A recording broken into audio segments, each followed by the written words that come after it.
Hello there, friends. All right.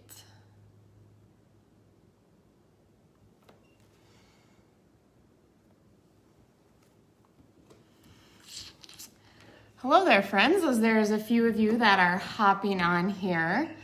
So I apologize, I'm might be looking in a couple of different places here.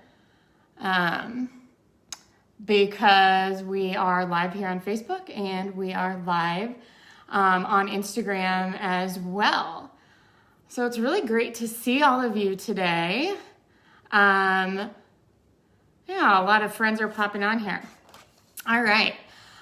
So if you were here last week, we were here with Sarah Krajewski, who just kind of talked about mindset and a lot of great, tips if you were going in and listening there. So we're going to kind of continue that conversation a little bit in a little bit of a different way. So first off, for those of you that do not know who I am, I'm Abby Shookai. I am a middle school art teacher. I teach 7th and 8th grade in Omaha, Nebraska, and I know that this school year, the end of this school year, was quite a wild one. So kind of the topic today that we're just going to be chatting about is heading into summer in a positive way, which I think a lot of us are probably looking forward to if you're not already there. Hello, Katie from Colorado. Yeah, where are you guys joining in from today? First off, I have a question for all of you. Are you still in school? Now, I know not physically in school, but, are you still doing remote learning? Has summer ended or started for you yet? So I know Memorial Day weekend, Memorial Day is kind of a good timeline. Sometimes we're done with that. Oh, June. Some of you go until June. So my last day of school was technically last Thursday, and it was so weird. We usually have this anticipation of the end of the school year coming, and you're like, yes, it's the last week of school. There's an excitement, the different fun activities we always do with our students, and none of that really existed this year.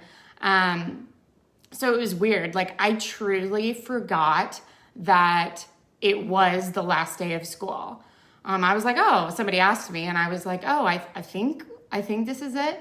So it looks like a lot of you that are on here are maybe on the East Coast. A lot of you I see are going to June. Some of you even 2 weeks into June. So you have a couple, just a little bit longer left there. But end of June as well. Wow. Well, for those of you still in school, summer's going to come soon, and I promise it'll be a nice relief. I've been in summer for exactly a week, and it's been pretty nice there. But I will say that, the end of the school year was very underwhelming. And, for those of you, if you were tuning in last week, Sarah was talking about cleaning out her classroom, and that was such a weird experience for me.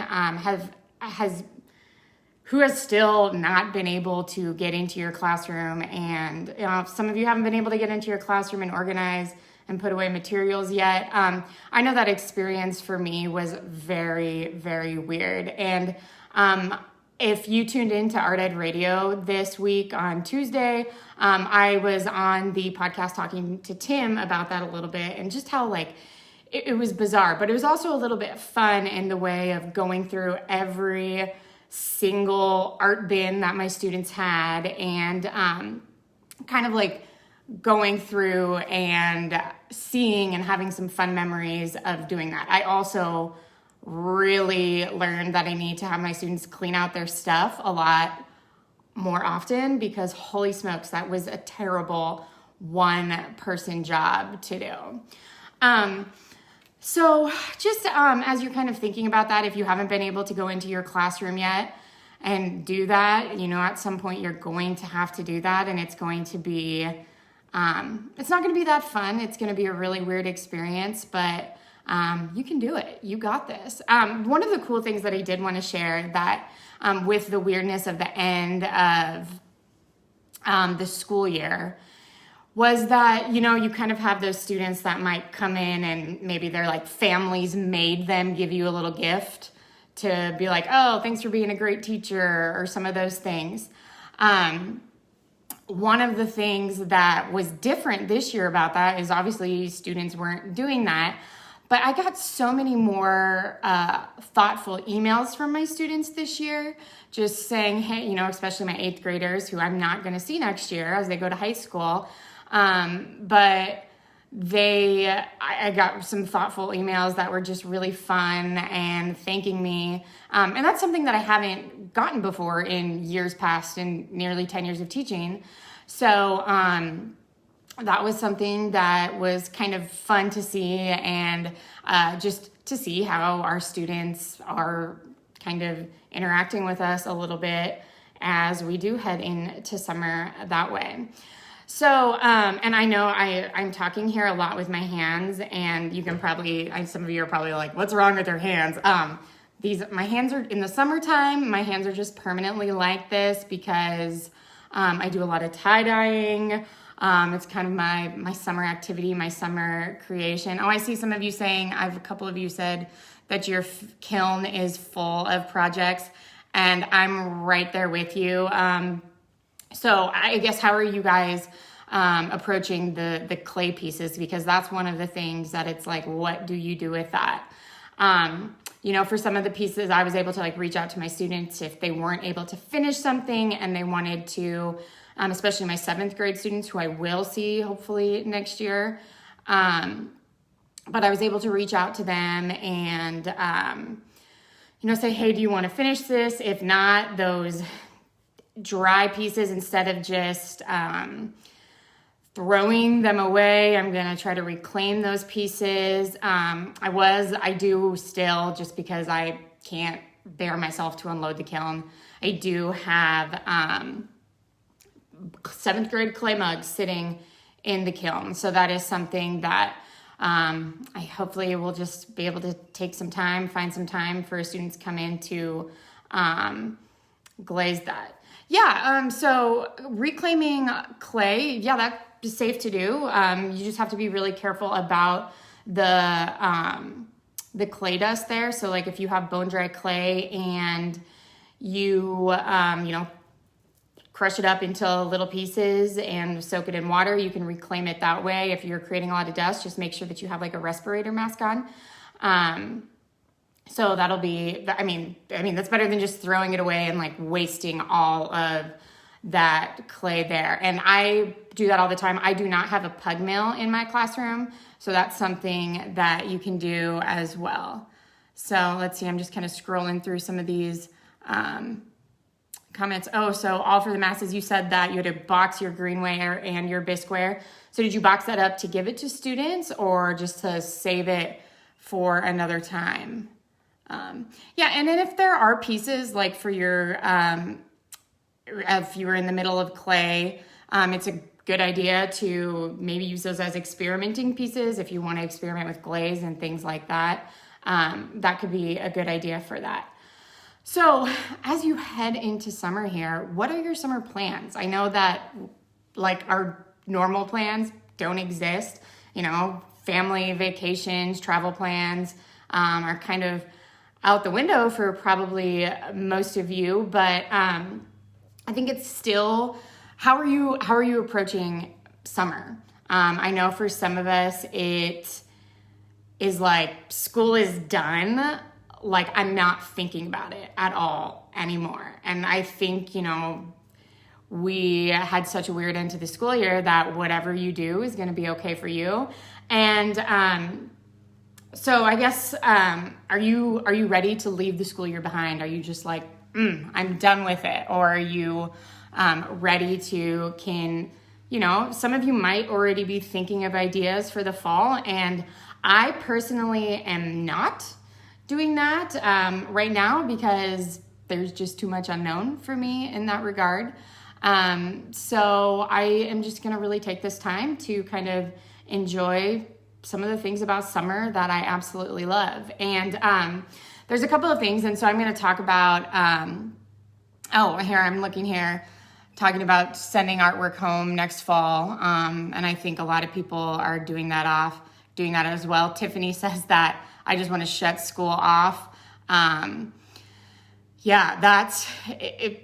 We want to do that, but it might not happen for some of us, and that's okay. Whatever way you approach that is off them. Oh my gosh, Art with Jerry Lou, you're building your own she shed in the backyard. I need an art cabin or something in my backyard to do that. Looks like some of you guys are taking advantage of some ceramics online classes or online courses and things like that. I know some of the other things that's a little bit weird that I would, what's going on with this is, I used to always teach summer school at my school, and mine's technically in July, so we don't really know what's going on with that yet, but all of the local places for summer school in June are doing online summer school or not having that. So I don't know how that affects, does that affect anybody? Is anybody participating with a virtual online summer school? I don't know. I think after all of this, I'd kind of just ready to be like, done with it. But there are a couple of articles that are on the AOEU Magazine that I just, from the archives of some past things, just kind of talking about summer, and I will link those. So if you're watching here on Instagram, I'll make sure to link those in the Instagram stories here after. And then if you're watching here on Facebook, I will just put those links in after we're done here. But Amber Kane has a really cool article that she wrote maybe last summer, but it's all talking about making art and how taking the time to make art for yourself can just be like a mindset shift. We always think about like we don't have time to create and do all this stuff. But in her article, she talks about how whatever you're doing, not if you're like watching an Art Ed Pro Pack or taking a class, none of that stuff particularly, but just by creating and exploring new things, just making in your sketchbook or whatever, is professional development. And so she provides some really encouraging tips if you have kind of felt like you haven't had time to create.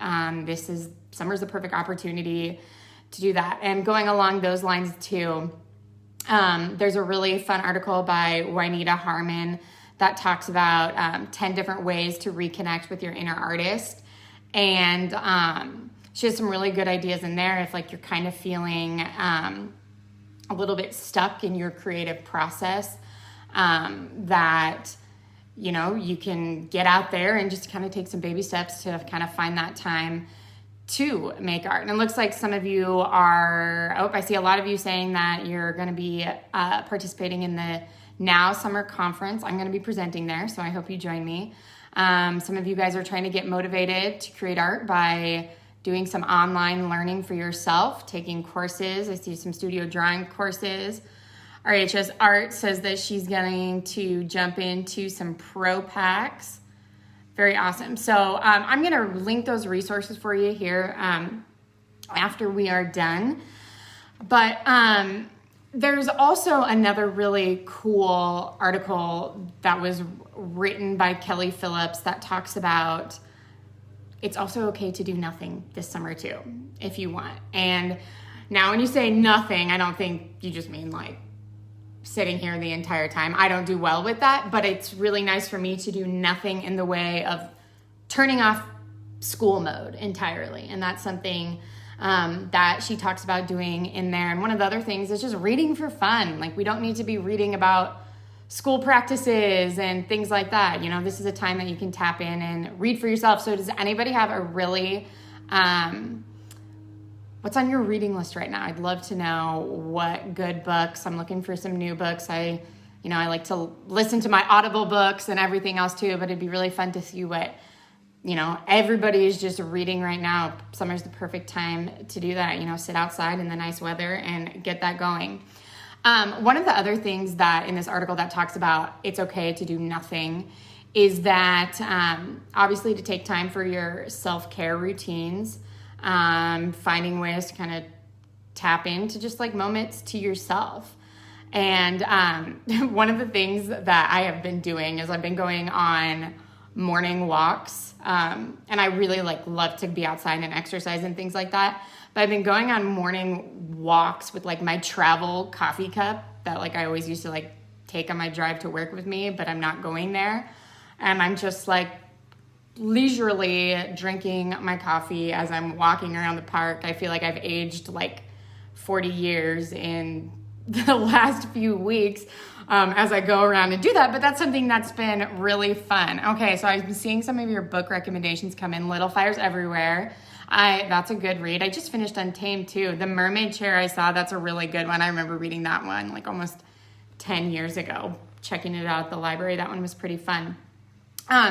Some of the other tips that we're, talking about, it's okay to do nothing this summer as well, is to pursue those passions that are outside of the classroom. And if they happen to, bring you ideas back to, for your classroom and for your students, that's absolutely wonderful. But I don't think we always need to have that focus as we do that. One of the things too, so, I talked about, for those of you that have been here, talked about my stained hands, but tie-dye is one of my favorite things to do, and this summer is the best time to do it because I can go outside and do some of that. So that's been one of the things that, and I do that in my classroom, but it's really one of my personal art making projects, and I have my dyes here that I use, and these have been crazy to get this over this whole in the last few months, because the company I buy them from is in California, so obviously we can't buy them as easily, but